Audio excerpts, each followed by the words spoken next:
എൻ്റെ ജീവിതത്തിൽ ഞാനൊരു കാര്യം എന്ന് പറയുന്നത് ജപമാല മിക്കപ്പോഴും ചെല്ലാൻ ശ്രദ്ധിക്കാറുണ്ട്.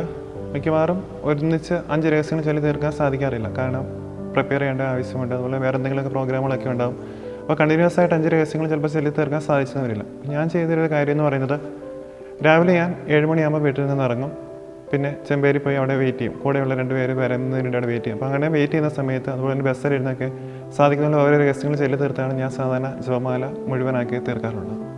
ബസ്സിൽ യാത്ര ചെയ്യുന്ന സമയത്ത് അതുപോലെ തന്നെ കൂടെയുള്ളവർ വരാൻ വേണ്ടി ചെമ്പേരി വരെയും ബസ്സിനാണ് പോവുക. അതിനുശേഷം അവിടുന്ന് വേറെ 2 പേര് വരും. അവരുടെ വണ്ടിക്കാണ് ഞാൻ പോകാറുള്ളത്. അപ്പോൾ ആ സമയത്ത് ബസ്സിൽ ഇരുന്ന് ജപമാല ചെല്ലാൻ ആരംഭിക്കും. അതുപോലെ തന്നെ അവരെ നോക്കിയിരിക്കുന്ന സമയത്ത് ബാക്കി രഹസ്യങ്ങൾ ചൊല്ലി കംപ്ലീറ്റ് ആക്കുകയാണ് ചെയ്യാറുള്ളത്. നമുക്ക് പരിശുദ്ധ അമ്മയുടെ സഹായം കൂടുതൽ ഉണ്ടായാൽ മാത്രമേ നമുക്ക് വിശുദ്ധ കുർബാനയോട് ചേർന്ന് നിൽക്കാൻ വേണ്ടി സാധിക്കുകയുള്ളൂ എന്ന് എൻ്റെ ജീവിതത്തിലൂടെ ഞാൻ മനസ്സിലാക്കി. അതിൽ തന്നെ ശുശ്രൂഷ ചെയ്തുകൊണ്ടിരുന്ന പോലെ തന്നെ കുറച്ച് കാലം ദൈവരി പള്ളിയിൽ കപ്പിയറായിട്ട് ശുശ്രൂഷ ചെയ്യാനുള്ള ഭാഗ്യം ലഭിച്ചിട്ടുണ്ട്.